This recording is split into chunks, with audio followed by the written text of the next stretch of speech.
नमस्कार, जय हिंद दोस्तों। स्वागत है आपका अपने YouTube channel important MCQ by Sandeep में। दोस्तों, आज के इस वीडियो में हम हिंदी व्याकरण यानी हिंदी शिक्षण का वीडियो लेकर आए हैं।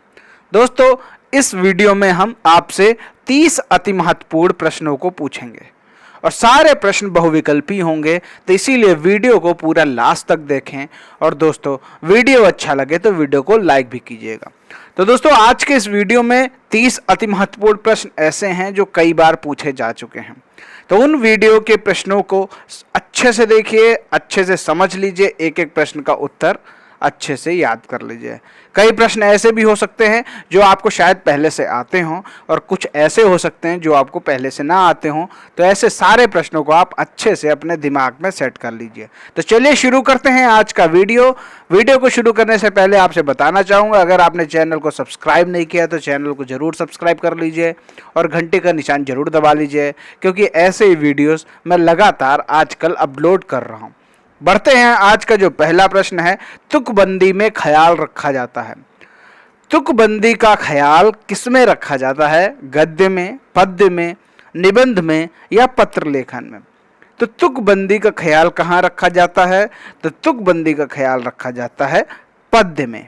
ठीक है, तुकबंदी का ख्याल पद्य में रखा जाता है। तुकबंदी क्या होती है? जैसे आपने कविताओं में देखा होगा कि लास्ट के जो अक्षर होते हैं, लास्ट लाइन जो लाइन होती है उसके लास्ट के जो अक्षर होते हैं वो मिलते जुलते हैं। जैसे लास्ट में किसी में आया राम तो अगली लाइन में श्याम आ सकता है, यानी कि दोनों शब्द आप देख रहे हैं बोलने पर मिलते जुलते लगते हैं, राम श्याम। यहाँ पर तुकबंदी हो रही है, तो इसी को कहते हैं तुकबंदी। और ये अधिकतर कविताओं में देखने को मिलती है, गद्य में देखने को नहीं मिलेगी, निबंध में देखने को नहीं मिलेगी, पत्र लेखन में देखने को नहीं मिलेगी।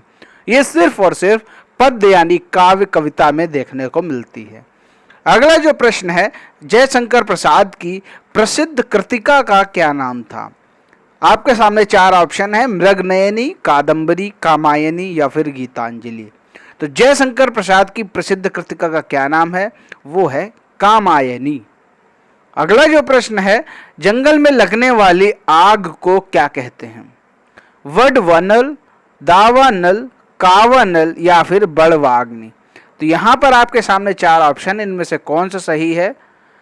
तो वो जो प्रश्न है, जंगल में लगने वाली आग को क्या कहते हैं? उसे कहते हैं दावानल। अगला प्रश्न है, अतिवृष्टि का विलोम शब्द है। अतिवृष्टि का विलोम शब्द क्या है? अंतर्वृष्टि, अल्पवृष्टि, अत्यधिक वृष्टि या अस्तवृष्टि। अति का मतलब होता है बहुत अधिक, तो बहुत अधिक का विलोम क्या होगा? बहुत कम यानी अल्प। तो यहां पर जो सही उत्तर होगा अल्पवृष्टि। अगला प्रश्न है, रहीम का पूरा नाम क्या था? चार ऑप्शन आपके सामने, मोहम्मद रहीम, रहीम चिश्ती, अब्दुल रहीम खान खाना, रहीमुद्दीन। तो रहीम का पूरा नाम क्या है? अब्दुल रहीम खान खाना। अगला प्रश्न है, महोत्सव का संधि विच्छेद करो। महोत्सव का संधि विच्छेद करो। आपके सामने चार ऑप्शन है, तो महोत्सव का संधि विच्छेद है महा प्लस उत्सव। महा प्लस उत्सव। अगला प्रश्न है, रंगा सियार मुहावरा का क्या अर्थ है? डरपोक व्यक्ति, धोखेबाज व्यक्ति, झूठ बोलने वाला व्यक्ति या फिर वीर व्यक्ति। तो रंगा सियार का क्या मतलब है?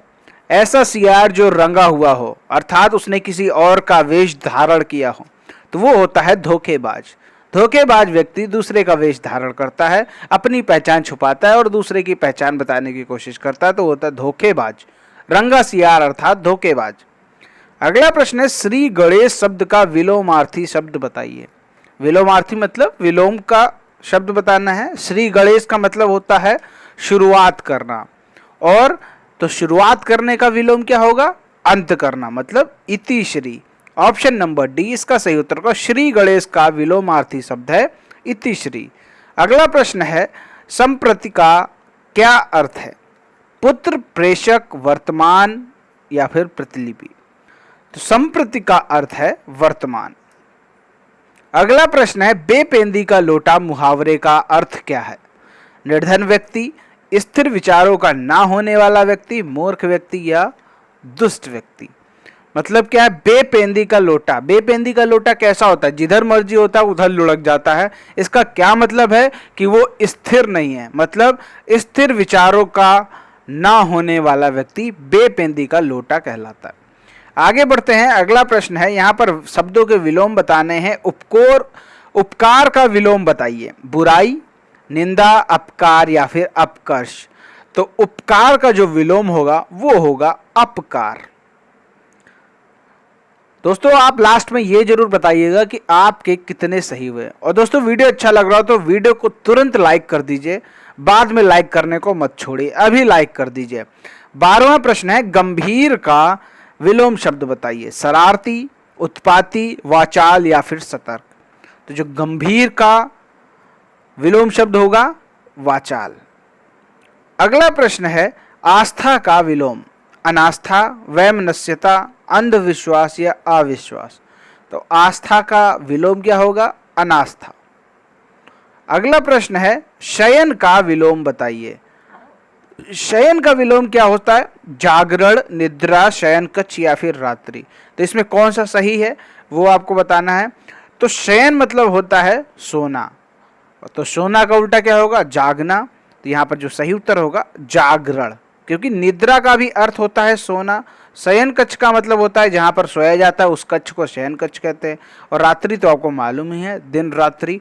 तो यहाँ पर जो शयन का विलोम शब्द होगा वो होगा जागरण। अगला प्रश्न देखते हैं, वाक्यांशों के लिए एक शब्द आपको लिखना है जिसे जीता ना जा सके। अनंत, अगाध, आगे या फिर अजेय। जिसे जीता ना जा सके उसे कहते हैं अजेय। अगला प्रश्न है, जिसे कोई भ्रम या संदेह ना हो। निभ्रम, निसंदेह, निर्भ्रांत या फिर भ्रमण। तो जिसे कोई भ्रम या संदेह ना हो, यहां पर किसी व्यक्ति की बात हो रही है। जिसे कोई भ्रम या संदेह ना हो उस व्यक्ति को क्या कहते हैं, उसे कहते हैं निर्भ्रांत। यहाँ पर आपको कंफ्यूजन हो सकता है कि निसंदेह भी हो सकता है ऑप्शन, लेकिन यहाँ पर साफ साफ आप पढ़ेंगे इसको तो क्या लिखा हुआ है, जिसे कोई भ्रम या संदेह ना हो, किसी व्यक्ति के बारे में बात की जा रही है। तो यहाँ पर जो सही उत्तर होगा निर्भ्रांत, ऑप्शन नंबर सी। अगला जो प्रश्न है, स्त्री जो कविता रचती है, अगर कोई पुरुष होता है तो उसे कहते हैं कवि, और अगर कोई स्त्री होती है तो उसे कहते हैं कवयित्री। ठीक है, चलिए आगे देखते हैं। छीड़ का तद्भव रूप है छेड़ना, झीना, छीन या फिर क्षणिक। छीड़ का तद्भव रूप है छीन। अगला प्रश्न है, निम्नलिखित शब्दों में तत्सम शब्द कौन सा है। तत्सम शब्द बताना है। चूर्ण, बच्चा, जन्म या फिर काज।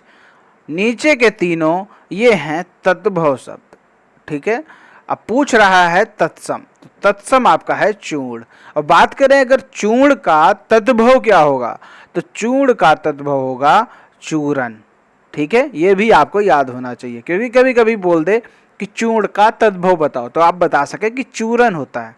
आगे बढ़े, मिलावट में प्रयुक्त प्रत्यय है। मिलावट में प्रत्यय कौन सा जुड़ा हुआ है, तो मिलावट में आवट प्रत्यय जुड़ा हुआ है। अगला जो प्रश्न है, प्रश्न संख्या 21, संप्रदान की विभक्ति है। संप्रदान कारक होता है।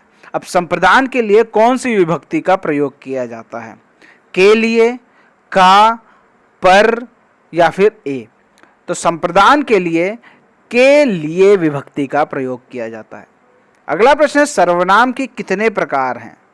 सर्वनाम, संज्ञा सर्वनाम वाला सर्वनाम आपको बताना है कितने प्रकार होते हैं। 6, 4, 3, 2। तो सर्वनाम के 6 प्रकार होते हैं। पुरुषवाचक सर्वनाम, निश्चयवाचक सर्वनाम, अनिश्चयवाचक सर्वनाम, संबंधवाचक सर्वनाम, प्रश्नवाचक सर्वनाम और निजवाचक सर्वनाम। अगला प्रश्न है, ब्रह्मास्त्र का सही संधि विच्छेद क्या है। ब्रह्म प्लस अस्त्र, ब्रह्मा प्लस अस्त्र, ब्रह्म प्लस अस्त्र या फिर ब्रह्मा प्लस अस्त्र। तो यहाँ पर जो सही संधि विच्छेद है ऑप्शन नंबर ए। अगर कभी कभी ये भी पूछ दे कि इसमें कौन सी संधि है, तो इसमें स्वर संधि है। अब स्वर के अंदर कौन सी संधि है, स्वर के अंदर ये दीर्घ संधि है। अगला प्रश्न है, विद्यालय शब्द में कौन सी संधि है। विद्या प्लस आलय, विद्या और प्लस आलय। तो इसमें कौन सी संधि है, आपके सामने 4 ऑप्शन दे रखे हैं। स्वर, व्यंजन, विसर्ग। तो यहाँ पर ये तो पता है सीधा सीधा आपका स्वर संधि है, लेकिन स्वर संधि के भी कई प्रकार होते हैं। उसमें से कौन सी संधि है? तो उसमें ये है दीर्घ संधि, क्योंकि इसमें देखिए बड़ा आ और प्लस बड़ा आ दोनों जुड़ रहे हैं और ये फाइनल रिजल्ट बड़ा आ रहा है। तो आप देख सकते हैं कि ये दीर्घ संधि है। अगला जो प्रश्न है, सरल या साधारण वाक्य किसे कहते हैं? आपके सामने 4 ऑप्शन है। जो छोटा हो, जिसका अर्थ सरलता से समझ में आ सके, इसमें एक कर्ता और अनेक क्रियाएं होती हैं, जिसमें एक उद्देश्य, एक विधेय और एक ही क्रिया हो। तो सरल या साधारण वाक्य आपको मालूम है कौन सा है? जिसमें एक उद्देश्य, एक विधेय, एक ही क्रिया होती है, उसे हम सरल या साधारण वाक्य कहते हैं। अगला जो प्रश्न है, मुझसे चुप नहीं रहा जाता, इसमें कौन सा वाच्य है? वाच्य 3 तरीके के होते हैं, आपको मालूम है, कर्तवाच्य, कर्मवाच्य और भाववाच्य। कर्तवाच्य जो होता है जिसमें कर्ता प्रधान होता है, कर्मवाच्य में कर्म प्रधान होता है और भाववाच्य में भाव प्रधान होता है। तो यहाँ पर जो वाक्य दिया है, मुझसे चुप नहीं रहा जा सकता, यहाँ पर मुझसे चुप नहीं रहा सकता मतलब मेरा भाव प्रकट हो रहा है, तो यहाँ पर भाववाच्य होगा। अगला जो प्रश्न है, कौन सा शब्द बहुव्रीहि समास का सही उदाहरण है? निषिदिन, पंचानन, पीताम्बर या फिर परमानंद। तो यहाँ पर बहुव्रीहि समास का एकदम एग्जैक्ट सही उदाहरण पूछ रहा है, तो वो है आपका पीताम्बर, पीले वस्त्र धारण करने वाला अर्थात श्री कृष्ण जी। अगला प्रश्न है, विशेषण और विशेष्य के योग से कौन सा समास बनता है? विशेषण और विशेष्य के योग से कौन सा समास बनता है? तो वो कौन सा समास होता है जो विशेषण और विशेष्य के योग से बनता है? वो होता है कर्मधारय समास। अगर हम इसका उदाहरण लें, जैसे चरण कमल, चरण कमल शब्द का हम उदाहरण ले सकते हैं यहाँ पर। तो इसका अर्थ क्या है? जो चरण है वो कमल के समान है, कमल के समान चरण, ये इसका अर्थ हो जाएगा। तो यहाँ पर क्या हो रहा है, जो चरण है उसकी विशेषता बताई जा रही है कि वो किसके समान है? वो कमल के समान है। तो यहाँ पर विशेषण और विशेष्य, कमल आपका हो गया विशेषण और जो चरण है वो आपका हो जाता है विशेष। तो इस तरह आपने देखा विशेषण और विशेष्य के योग से कौन सा बनता है? वो बनता है कर्मधारय। आम्र का पर्यायवाची है सहकार, सौरभ, सेव या फिर रसाल। तो आम्र का पर्यायवाची है रसाल। अगला प्रश्न है, सर्प के लिए उपयुक्त शब्द नहीं है, भुजंग, व्याल, नाग या फिर कनक। सर्प के लिए उपयुक्त शब्द नहीं है, तो भुजंग, व्याल और नाग ये तीनों सर्प के लिए उपयोग किए जा सकते हैं, लेकिन जो कनक है ये सर्प के लिए उपयुक्त नहीं है। तो यहाँ पर जो ऑप्शन सही होगा ऑप्शन नंबर डी। तो उम्मीद करता हूँ ये 30 प्रश्न आपको बहुत अच्छे से समझ में आ गए होंगे। अगर आपकी कोई समस्या या सुझाव है तो आप हमें नीचे कमेंट में ज़रूर बताएं। दोस्तों आज का जो विशेष प्रश्न है, श्रृंगार रस का स्थायी भाव है उत्साह, शोक, अद्भुत या फिर विभत्स। इन 4 ऑप्शन में से कौन सा ऑप्शन सही है हमें नीचे कमेंट में ज़रूर बताएं। और दोस्तों वीडियो को लाइक करना बिल्कुल मत भूलें और अपने दोस्तों के साथ इस वीडियो को शेयर भी करें। अगर आपने चैनल को अभी तक सब्सक्राइब नहीं किया तो चैनल को सब्सक्राइब करके घंटी का निशान जरूर दबाएं और इस प्रश्न का उत्तर हमें नीचे कमेंट बॉक्स में जरूर दें। मिलते हैं अगले वीडियो में, तब तक के लिए जय हिंद, जय भारत।